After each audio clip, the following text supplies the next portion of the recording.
Hello, welcome to Accounting Hub. I'm Professor George Scarpin, PhD in Accounting, and our topic today is accounting for inventory, especially for small business. We have videos about inventory for large corporations. Just take a look at our channel. You will find some amazing videos about that. So first of all, why merchandise inventory is important? Helps manager to maintain a merchandise inventory of sufficient quantity, variety, and price. Allows current assets and retained earnings to be correctly reported on the balance sheet. Ensure that gross profit, because of the cost of goods sold, and net income are reported correctly on the income statement. What is the most efficient quantity of inventory? Unfortunately, there is no magic answer for that, because if we have larger than needed, require a business to spend money for store and warehouse space, use capital that could be invested in other assets, requires a business to spend money for expenses such as taxes and insurance premiums, which increase with the total cost of the merchandise inventory, and may become obsolete and unsaleable. However, on the other hand, what if it's smaller than needed? Sales may be lost. We don't have products to offer. Per unit cost of merchandise may be higher for a small quantity because the fixed cost is the same. If I allocate it to a small number of units, the unit cost will be higher. And how do we measure the inventory? A merchandise inventory evaluated at the end of a fiscal period is known as a periodic inventory. A merchandise inventory determined by keeping a continuous record of increases, decreases, and the balance on hand of each item of merchandise is known as perpetual inventory or book inventory. And how do we control it?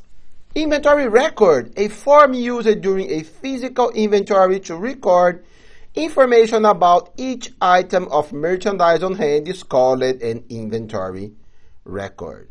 So, what do we have? Stock number and description, actual units on hand, unit price and total cost, and let's see how we do that on Excel. Here, the inventory record, the date, the item, each tote, stock number, the code that we have it on in our system, the description, units, unit price, and total cost is always units times unit price. What if we have the same product, for instance, big tote medium, with two different unit prices? We just add a new row for it. So here, two different prices.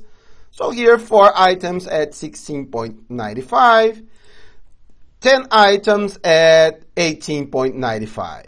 And then we combine both. We have the total inventory of this item. Or we could go just like here, we add the 2 on the units price and then only 1 total cost. So that is okay too. And the other one, the stock record. Some business keep inventory records that show continuously the quantity on hand for each kind of merchandise. A separate stock record is prepared for each kind of merchandise on hand. A file of stock record for all merchandise on hand is called a stock ledger, just like any other ledger, by the way. So here is what we have: purchase information, sales information, and new balance on hand. Let's go to the Excel file here. So let's consider that we have one the small here. What do we have? A purchase. So this small here is the same small here, okay? So we have on November a purchase, choose 3 sales in December 11th, or sorry, 2 sales in November and 1 in December. So November 12th, November 29th, and December 6th. 2, 4, and 1. And then the balance quantity here 25, so no beginning balance. And then it's decreasing until we have our ending inventory 22, the same 22 here. So on stock record, we have no prices, we have no money, we have only quantity. And now, how do we record them? So how do we control them? The first method, we have 3 basic ones. First in, first out, or FIFO. The price of merchandise purchased first to calculate the cost of merchandise sold first. How does it work? So let's go here to the second sheet. And by the way, guys, this Excel file is on Moodle. Okay? So let's consider here some other product. FIFO, first in, first out. So let's consider here January 1st, beginning inventory, 10. Unit price, 20.8. 208, and then we go through our purchases. So no selling here because we work with the periodic method. Only at the end of the fiscal year that we will evaluate our numbers. Our cost of goods sold or cost of merchandise sold, or COGS, that is cost of goods sold, also known as COGS. So how does it work? Our ending inventory, how many units do we have? We have 18 units. So if the method is FIFO, first in, first out, the ending inventory will be the last purchase. So how do we do? 18. So first of all, what is the cost of merchandise available for sale? Beginning inventory plus purchase. That is the sum here. Less cost of ending inventory is the cost of goods sold. What is it? Let's consider in units here. I have 10 units. Purchase 5. So now I have 15 available. If my ending inventory is only 1, it means that I sold the 14 units remaining. Cost of merchandise available for sale, less cost of ending inventory. So here, how much the cost of ending inventory? 18. So if first in, first out, so our last purchase will remain on inventory. So 8. Then it is the total. So 8 times unit price.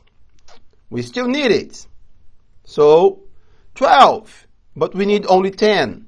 So 18 less 8, we have 10.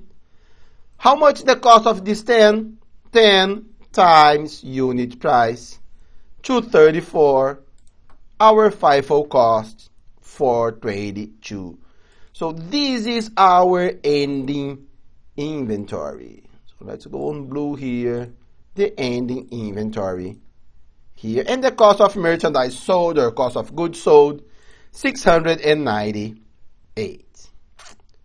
Next one, LIFO. It is the opposite. The price of merchandise purchased less to calculate the cost of merchandise sold. So less in, first out. So the less purchase is the first to go out. So the remaining will always be the oldest purchase.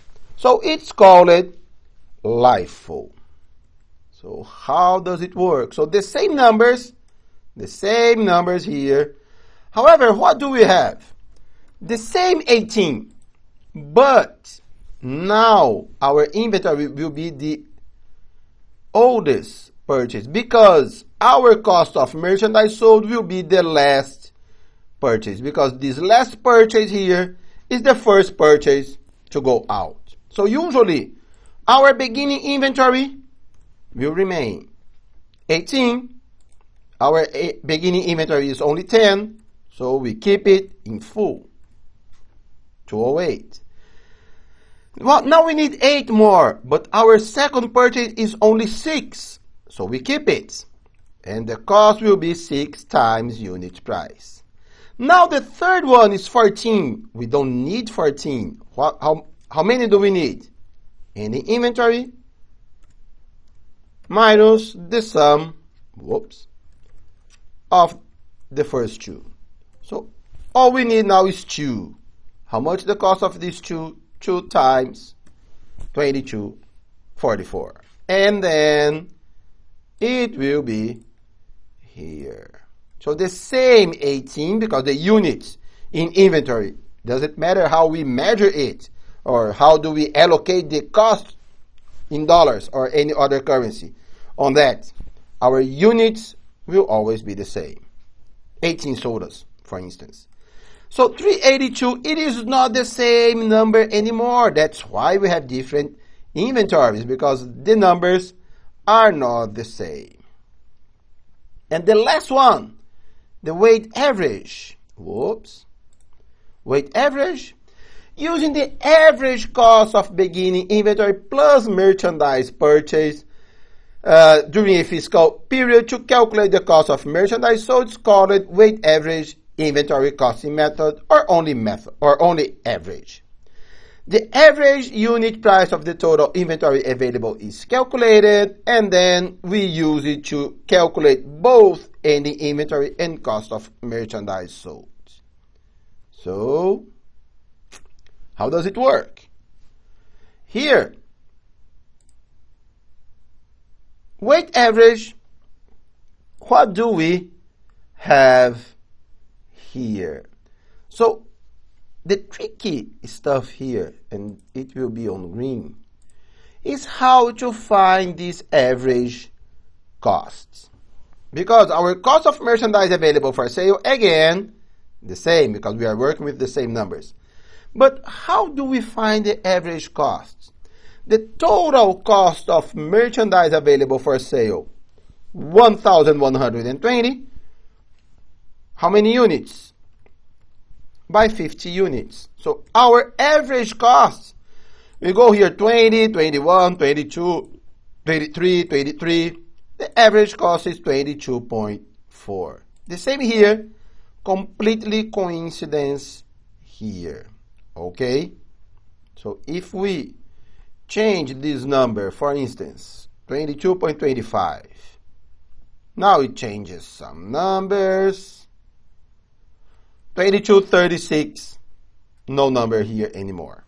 Okay, but let's go back with the current numbers because I don't want the Excel file to be completely different. And now the total cost, 18 units times the average cost, or the weight average cost. Now it's 403, and then it is just the same. The 403